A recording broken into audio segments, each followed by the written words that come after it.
Students, आज हम लोग सरफेस केमिस्ट्री के अंतर्गत एंजाइम्स पढ़ेंगे। ये पढ़ेंगे कि एंजाइम्स किस तरह से बायोकेमिकल रिएक्शन को कैटेलाइज करता है, इसके रेट ऑफ रिएक्शन को बढ़ाता है और एंजाइम्स के वर्किंग का क्या मेकानिज्म होगा या ये किस तरह से वर्क करते हैं। तो सबसे पहले हम लोग ये देखेंगे कि आखिर एंजाइम्स होते क्या हैं। हम लोग इसके पहले वाले वीडियो में एक टर्म यूज किए थे जिसको नाम दिए थे कैटेलिस्ट। कैटेलिस्ट ये कहे थे कि जो रेट ऑफ रिएक्शन या केमिकल रिएक्शन के रेट को परिवर्तन कर देता था उसको हम लोग नाम दिए थे कैटेलिस्ट कहे थे। लेकिन कुछ शरीर के अंदर या ये कहो कि लिविंग बींग्स के अंदर भी कुछ केमिकल रिएक्शन होते हैं जिनको हम नाम देते हैं क्या, बायोकेमिकल रिएक्शन कहते हैं। और जो केमिकल या सब्सटेंस बायोकेमिकल रिएक्शन में कैटलिस्ट के तरह व्यवहार करते हैं या ये कहो कि जो बायोकेमिकल रिएक्शन के रेट को बढ़ा देते हैं, इनको हम लोग नाम देते हैं क्या, ये कहते हैं एंजाइम्स कहते हैं। एंजाइम्स नॉर्मल केमिकल रिएक्शन नहीं बल्कि बायोकेमिकल रिएक्शन के रेट को बढ़ाते हैं। तो ये कह सकते हो एंजाइम्स के बारे में कि ये सीधा ये भी कह सकते हो कि catalyst of biochemical reaction, catalyst of biochemical reaction, इसको हम लोग नाम देते हैं क्या, एंजाइम्स कहते हैं। कैटलिस्ट से तो सिद्ध ये हो जाएगा कि जो रेट ऑफ रिएक्शन में परिवर्तन करता है, और बायोकेमिकल रिएक्शन कहेंगे कि वैसे केमिकल रिएक्शन जो लिविंग बींग्स में होते हैं इसको नाम देते हैं क्या, बायोकेमिकल रिएक्शन कहते हैं।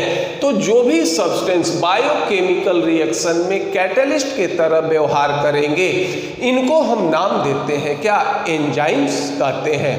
अब ये एंजाइम्स क्या होते हैं, देखो एंजाइम एक कॉम्प्लेक्स मॉलिक्यूल होते हैं या ये कहो कि ये एक प्रकार के कॉम्प्लेक्स ग्लोबुलर प्रोटीन होते हैं। प्रोटीन के बारे में ये कहा जाता है कि जो सबसे स्मॉलेस्ट प्रोटीन होते हैं इनका मॉलिक्यूलर वेट लगभग 15,000 ग्राम पर मोल से होता है, और सबसे बड़े प्रोटीन इसका मॉलिक्यूलर वेट लगभग 10 लाख ग्राम पर मोल होगा। यानी एक मोल का भार कितना होगा, 15,000 ग्राम से लेकर 10 लाख ग्राम के बीच में होगा, रेंज होगा। तो ये जान जाइए कि प्रोटीन कितने कॉम्प्लेक्स मॉलिक्यूल होते हैं। प्रत्येक एंजाइम ग्लोबुलर प्रोटीन्स होते हैं, और प्रोटीन की विशेषता ये होती है कि ये प्रोटीन कोई भी हो इसमें नाइट्रोजन एज एसेंशियल एलिमेंट होना चाहिए। यानी प्रत्येक एंजाइम्स में क्या होगा, नाइट्रोजन उपस्थित होंगे। तो इसको हम लोग डिफाइन ये कर सकते हो कि ऑल या ये कहो कि एंजाइम्स आर ग्लोबुलर प्रोटीन। अब ये ग्लोबुलर प्रोटीन इसको ये भी कह सकते हो कि कॉम्प्लेक्स नाइट्रोजिनस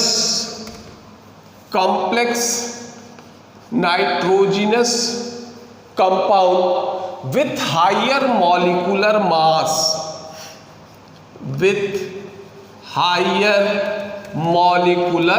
मास लगभग 15,000 to 10 लाख ये हो जाएंगे ग्राम मोल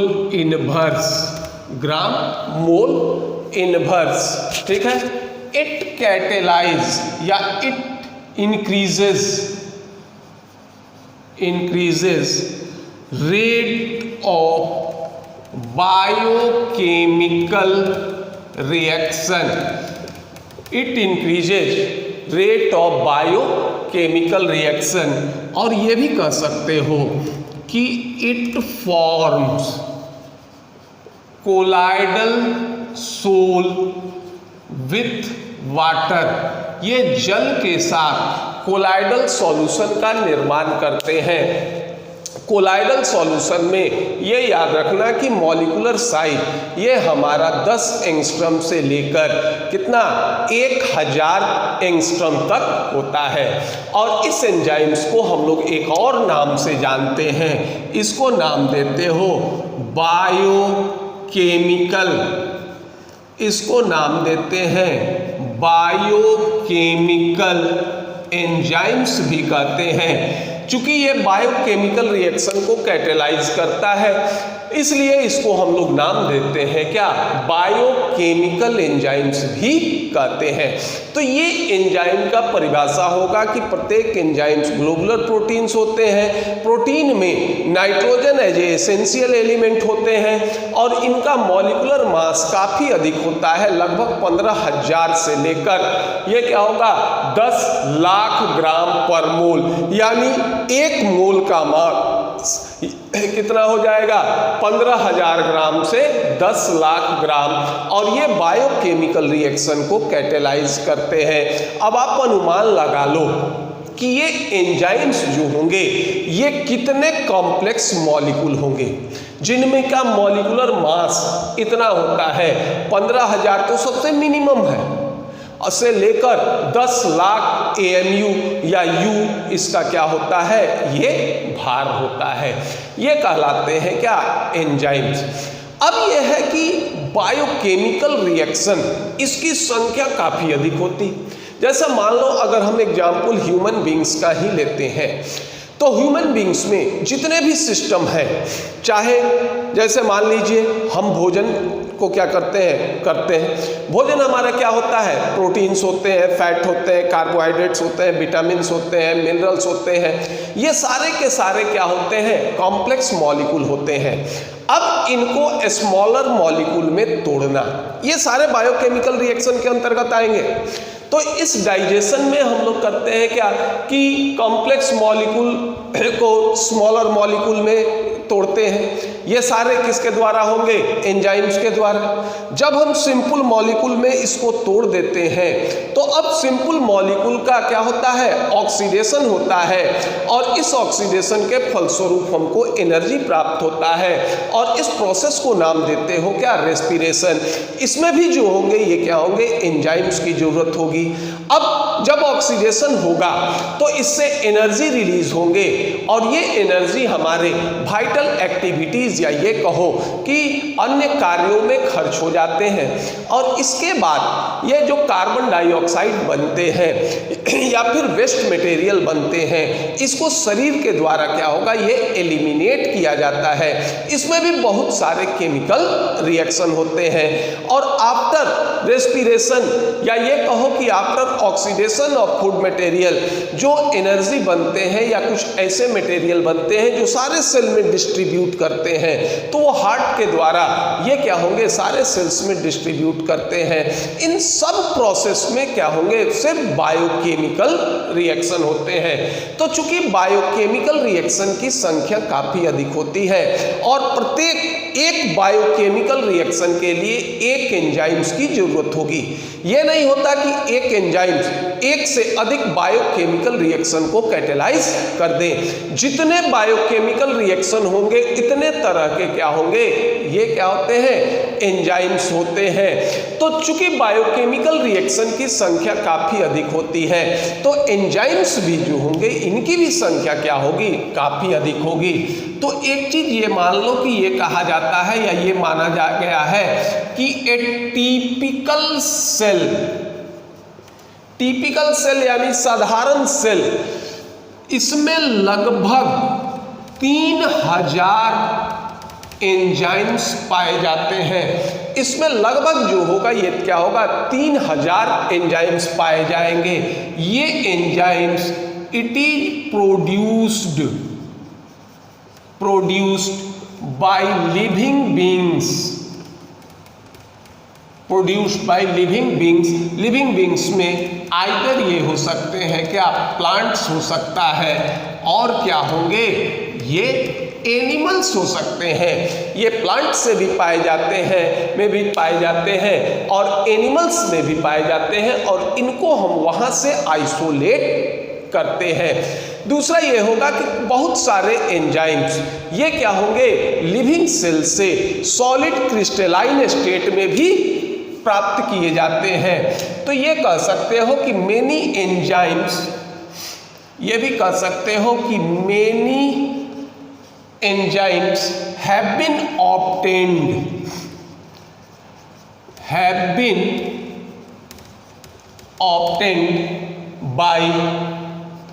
obtained in pure state, in pure इस तरह से लिख लेते हैं, crystalline solid from living beings।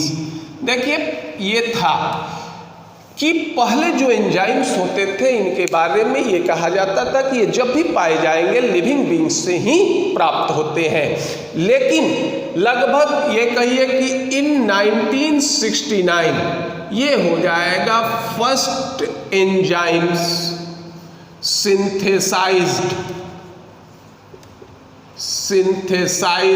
In lab. ये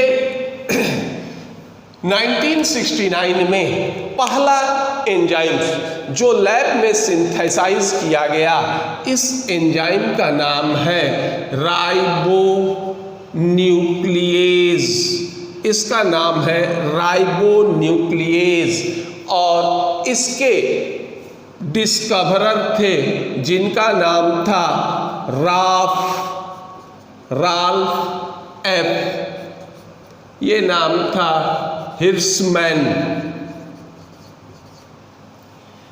राल्फ एफ हिर्समैन, ये इनका नाम था। इन्होंने 1969 में फर्स्ट एंजाइम राइबोन्यूक्लियेज, इसका क्या किया था, राइबोन्यूक्लियेज ये जो होंगे इन्होंने इनका खोज किया था।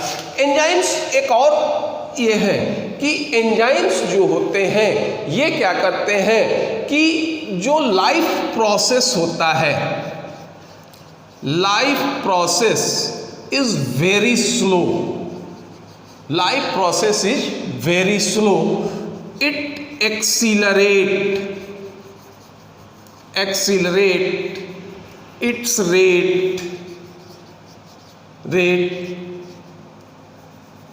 Rate into large extent.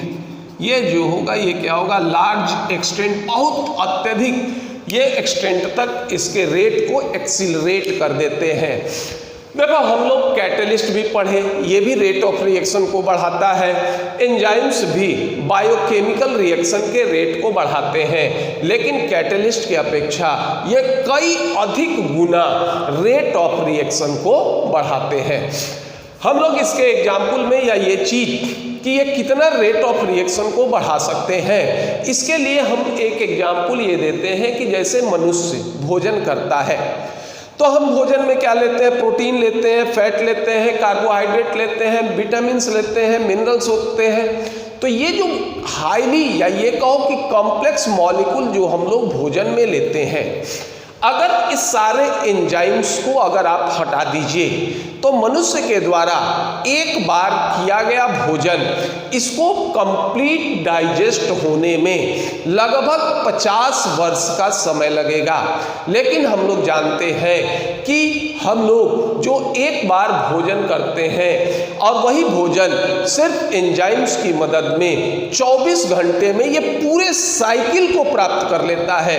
पूरा साइकिल का मतलब क्या हो गया कि ये भोजन का डाइजेशन भी हो जाएगा, डाइजेशन के फलस्वरूप इसका रेस्पिरेशन भी हो जाएगा, इससे एनर्जी का भी सेक्रीशन हो जाएगा, एनर्जी के सेक्रीशन होने से जो यूजफुल चीज होते हैं इसका क्या होगा, सेल्स में परिवहन भी हो जाएगा, और जो अनवेस्ट ये कहो कि वेस्ट मटेरियल होते हैं इनका शरीर से एलिमिनेशन भी हो जाता है, और ये सारे मिलाकर एक साइकिल पूरा होते हैं। तो अब मान लीजिए जिस भोजन को पचने में 50 वर्ष का समय लगेगा और उस भोजन को ये मात्र क्या करता है, कुछ ही घंटों में क्या करता है, ये डाइजेस्ट कर देता है, और इतना ये रेट ऑफ रिएक्शन को बढ़ा देता है। तो ये हमारे क्या होते हैं, ये एंजाइम्स होते हैं। और ये एंजाइम्स के कुछ जो होंगे ये क्या होते हैं, इंपॉर्टेंट, या ये कहो कि इंपॉर्टेंट इंफॉर्मेशंस होते हैं। अब ये है कि इसके कुछ एग्जाम्पल देखिए। एंजाइम्स ये जो चैप्टर है ये हमारा सब्जेक्टिव चैप्टर में से है। तो जो आपको क्वेश्चन पूछे जाते हैं स्पेशली मेडिकल में, नीट में, कि कुछ ऐसे भी इंफॉर्मेटरी क्वेश्चंस पूछे जाते हैं। जैसे एक बार नीट 2020 में एक क्वेश्चन यहाँ से भी इसके एग्जाम्पल से भी पूछा गया था, और वो क्वेश्चन ये था कि स्टार्च कौन सा एंजाइम्स ऐसा है जो सुक्रोज को ग्लूकोज और फ्रुक्टोज में क्या करता है, ये तोड़ देता है। तो इस तरह के एंजाइम्स के नाम पूछे जाते हैं। तो हम लोग इसके एग्जाम्पल में ये कुछ एग्जाम्पल यूज करेंगे और उस एग्जाम्पल में इसके क्या कहता है एंजाइम्स भी लिखेंगे। ये थ्योरेटिकल दृष्टि से आपके काफी इंपॉर्टेंट होंगे। तो पहले इसको नोट डाउन कर लीजिए। अब इसका हम लोग एग्जाम्पल देखते हैं। ये सारे के सारे बायोकेमिकल रिएक्शन होते हैं, लिविंग बींग्स में ये रिएक्शन होंगे। जैसे मान लो इसके एग्जाम्पल में, जैसे मान लो एग्जाम्पल फर्स्ट, इन्वर्सन ऑफ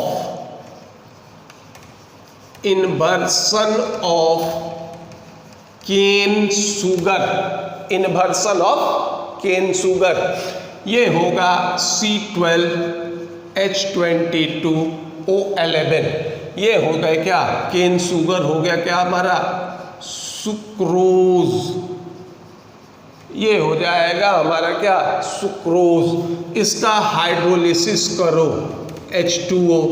अब देखिए यहाँ जो एंजाइम्स यूज होते हैं, इस एंजाइम का नाम होता है इन्वर्टेज। ये इसको चेंज करेंगे C6H12O6 प्लस C6H12O6। ये हो जाएगा आपका क्या ग्लूकोज, और ये हो जाएंगे क्या फ्रुक्टोज, ग्लूकोज और फ्रुक्टोज में। अब ये है कि दूसरा हम लोग ये लेते हैं, दूसरा एग्जाम्पल। अब देखिए ये हो गया C6H12O6, ये हो गए ग्लूकोज, और ये हो गए देखो फ्रुक्टोज। देखो ग्लूकोज और फ्रुक्टोज दोनों एक दूसरे के आइसोमर होते हैं। यहाँ सिर्फ अंतर इसमें क्या होता है, इसमें फंक्शनल ग्रुप में अंतर होगा। ग्लूकोज में एल्डिहाइड फंक्शनल ग्रुप होंगे और फ्रुक्टोज में कीटोन। ग्लूकोज को एल्डोहेक्सोज कहते हैं, फ्रुक्टोज को एल्डोकीटोज कहते हैं। दोनों एक दूसरे का आइसोमर होता है। अब ये दूसरा हो जाएगा जाइमेज, दूसरा हो जाएगा जाइमेज। ये हो गए एंजाइम्स। ये एंजाइम्स इसको क्या करते हैं, ये चेंज कर देते हैं किसमें, इथाइल एल्कोहल, ये इथाइल एल्कोहल में चेंज करेंगे। तीसरा ये होता है कि स्टार्च, ये ले लो, conversion of starch into maltose. Maltose भी हमारा डाइसेक्राइड्स है। स्टार्च को हम लिखते हैं C6H10O5, C6H10O5। ये हमारा क्या होता है, लार्जर मॉलिक्यूल होता है, या इसको नाम दो पॉलीसेक्राइड्स होते हैं। अब ये पॉलीसेक्राइड्स हो गए, ये हो गया, इसका हाइड्रोलिसिस कर देते हैं। तो इसका अगर हाइड्रोलिसिस करोगे तो इसमें एंजाइम्स होते हैं डाई स्टेज। अब ये डाई स्टेज इसको कन्वर्ट कर देंगे किसमें, माल्टोज में, C12H22O11। ये हो जाएगा क्या तुम्हारा माल्टोज। अब माल्टोज का पुनः अगर हम लोग हाइड्रोलिसिस करते हैं तो माल्टोज का अगर हाइड्रोलिसिस करोगे तो ये चेंज हो जाएगा किसमें, ग्लूकोज में। अंतर क्या होगा, ये हो जाएंगे एंजाइम्स बदल जाएंगे C12H22O11 एक्वस, ये हो गए क्या माल्टोज।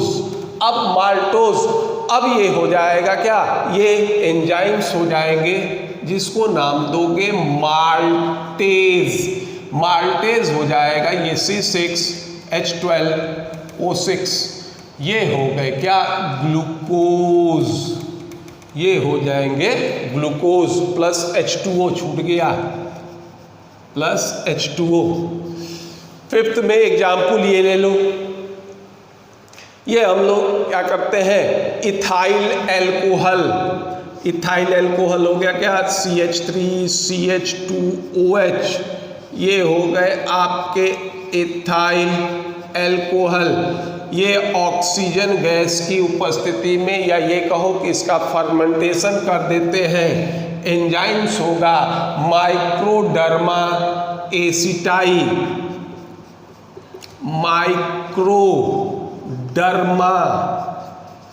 एसिटाई, ये इसको चेंज कर देगा किसमें, एसिटिक एसिड में, CH3COOH प्लस H2O, ये हो जाएगा आपका एसिटिक एसिड।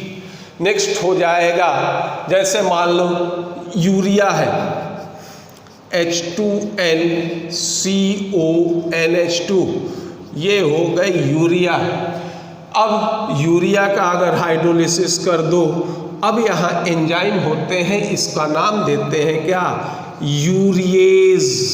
यूरिएज ये यूरिया को कन्वर्ट कर देगा किसमें, अमोनिया में और कार्बन डाइऑक्साइड में। इसके अलावे और भी ये होता है, जैसे मान लीजिए ये हो गया ग्लूकोज। अगर एंजाइम्स होते हैं एस्परजिलस नाइजर, नाम होता है एस्परजिलस, ये होगा नाइजर, एस्परजिलस नाइजर, ये इसको कन्वर्ट कर देगा किसमें, साइट्रिक एसिड में। नेक्स्ट ये होंगे वाइल एंड फैट, और ये हो जाएगा लाइपेज। लाइपेज ये इसको कन्वर्ट कर देगा किसमें, ग्लिसरॉल में। नाइन्थ में ये ले लो तुम्हारा स्टार्च, C6H10O5 ये हो गया तुम्हारा क्या स्टार्च। स्टार्च ये हाइड्रोलाइज हो जाएगा किसके द्वारा, टाइलिन के द्वारा। ये स्टार्च हो जाएगा किससे, स्टार्च हो जाएगा आपका TPTH, ये हो जाएगा टाइलिन के द्वारा। ये चेंज हो जाएगा किसमें, ये हो जाएंगे ग्लूकोज में। फिर ये होगा प्रोटीन्स, ये चेंज हो जाएंगे किसमें, पेप्टाइड में। ये हो जाएगा पेप्टाइड में, तो प्रोटीन पेप्टाइड में हो जाएगा पेप्सिन के द्वारा। और फिर ये जो होंगे ये हो जाएंगे आपको प्रोटीन्स। प्रोटीन चेंज हो जाएंगे ट्रिप्सिन के द्वारा। ट्रिप्सिन के द्वारा किसमें, एमिनो एसिड में। एमिनो एसिड में ये इसके कुछ इंपॉर्टेंट एग्जाम्पल होते हैं। सुक्रोज का कन्वर्सन ग्लूकोज और फ्रुक्टोज में होगा किस एंजाइम्स के कारण, इन्वर्टेज के द्वारा। ग्लूकोज या फ्रुक्टोज जाइमेज एंजाइम्स के द्वारा इथाइल एल्कोहल में चेंज होंगे। कन्वर्सन ऑफ स्टार्च ये हमारा क्या हो जाएगा, ये है स्टार्च।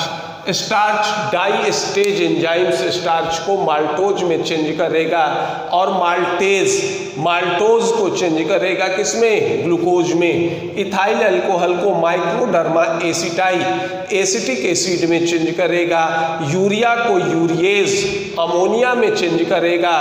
ग्लूकोज को एस्परजिलस नाइजर ये चेंज करेगा किसमें, साइट्रिक एसिड में। ऑयल एंड फैट को लाइपेज चेंज करेंगे किसमें, ग्लिसरॉल में। पुनः स्टार्च को टाइलिन ये चेंज करेंगे कहाँ, ग्लूकोज में। प्रोटीन को पेप्सिन चेंज करेगा पेप्टाइड में। और अगर एंजाइम्स ट्रिप्सिन होंगे तो प्रोटीन चेंज हो जाएंगे किसमें, एमिनो एसिड्स में चेंज होंगे।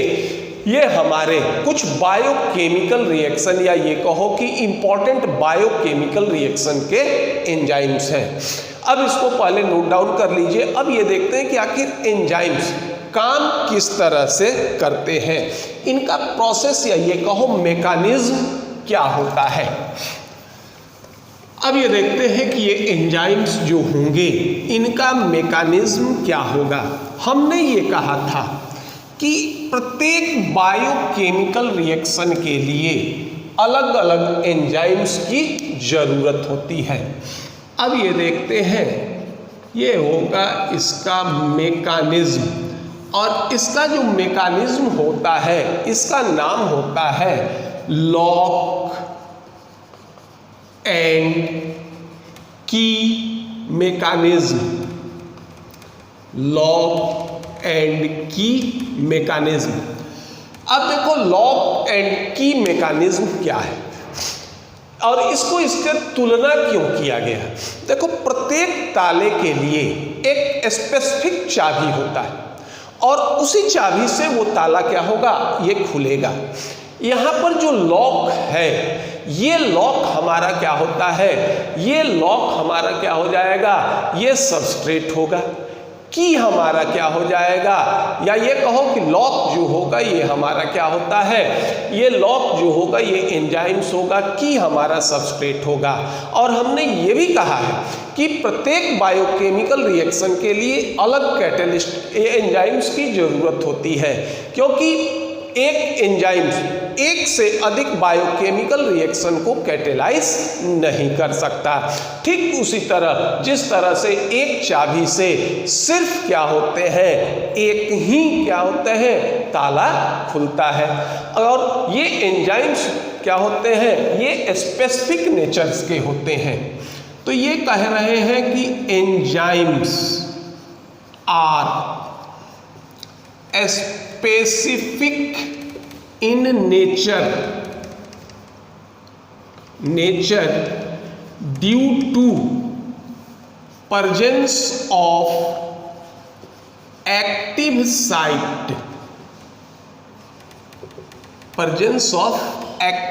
site, एंजाइम्स कहे कि एक रिएक्शन के लिए, बायोकेमिकल रिएक्शन के लिए एक एंजाइम, तो इसका नेचर क्या होता है, स्पेसिफिक होता है। और इस स्पेसिफिक नेचर के लिए जिम्मेवार कौन होते हैं, इसके एक्टिव साइट्स होते हैं। अब देखो हम लोग इसको रिप्रेजेंटेशन के द्वारा ये देखते हैं। देखिए मैंने एक रिप्रेजेंटेशन बनाया, ये हमारा क्या हो गया, मान लीजिए एंजाइम्स है, ठीक। और इस एंजाइम्स में ये जो पार्ट होते हैं इसको नाम देते हो क्या, एक्टिव साइट्स कहेंगे।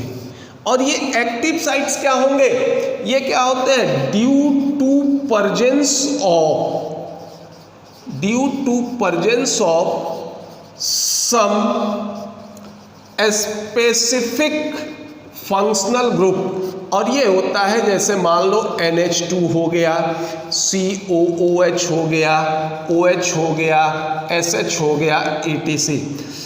ये जो एक्टिव साइट है, ये एक्टिव साइट इसलिए होते हैं कि इस यहाँ पर कुछ स्पेसिफिक फंक्शनल ग्रुप होते हैं। और ये फंक्शनल ग्रुप में आइदर एमीन हो सकता है, कार्बोक्सिलिक एसिड हो सकता है, OH हो सकता है, SH हो सकता है। देखो ये तो पिक्यूलियर ग्रुप है। प्रोटीन, सारे एंजाइम्स प्रोटीन्स होते हैं। प्रोटीन जो होंगे उसमें क्या होते हैं, यूनिट होता है इसका स्मॉलेस्ट यूनिट एमिनो एसिड, तो NH2 और COH ग्रुप होंगे। ये हो गए एक्टिव साइट। अब ये जो सबस्ट्रेट होते हैं, इन सबस्ट्रेट में जो खांचे बने होते हैं या इन सबस्ट्रेट का स्ट्रक्चर इस तरह का होता है कि ये एंजाइम्स में क्या करें, फिक्स कर जाते हैं। जैसे मान लो इसके लिए जो हमारा सबस्ट्रेट होगा, इस सबस्ट्रेट का स्ट्रक्चर देखिए इस तरह से होगा। ये हो गया आपका क्या, सबस्ट्रेट। अब एक ही सबस्ट्रेट ऐसा होगा जिसमें इस तरह के क्या होंगे, एक्टिव साइट होंगे। प्रत्येक सबस्ट्रेट में एक्टिव साइट जो होगा इस तरह का नहीं होगा। तो इस सबस्ट्रेट के लिए यही एंजाइम्स क्या होंगे, ये स्पेसिफिक होंगे। अगर मान लो यहाँ कोई दूसरा एंजाइम्स हो तो उसके एक्टिव सेक्टर क्या होंगे, साइट क्या होंगे, अलग होंगे। या अगर सबस्ट्रेट हमारा दूसरा होता है तो ये सबस्ट्रेट जो होंगे इस एंजाइम्स में फिक्स नहीं होंगे। अब ये करता है क्या कि देखो ये इस तरह से फिक्स हो जाएगा। ये जो होंगे देखिए इस तरह से फिक्स हो जाएंगे। अब सबस्ट्रेट और एंजाइम्स जो होंगे ये क्या हो जाएंगे, ये मिल जाएंगे और ये बन गया क्या, ये बन जाएगा एंजाइम सबस्ट्रेट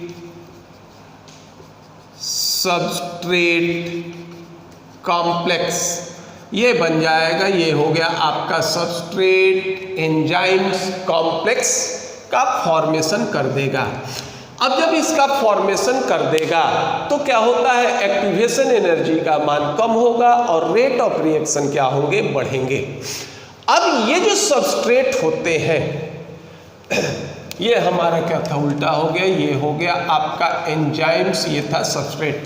अब इस सबस्ट्रेट को एंजाइम से कोई विशेष एफिनिटी नहीं होती। तो जब ये टूटेंगे या जब ये कॉम्प्लेक्स का निर्माण कर देंगे तो चूंकि सबस्ट्रेट को एंजाइम से कोई विशेष एफिनिटी नहीं होती, तो ये क्या करेगा, एंजाइम्स को क्या कर देंगे, ये फ्री कर देगा।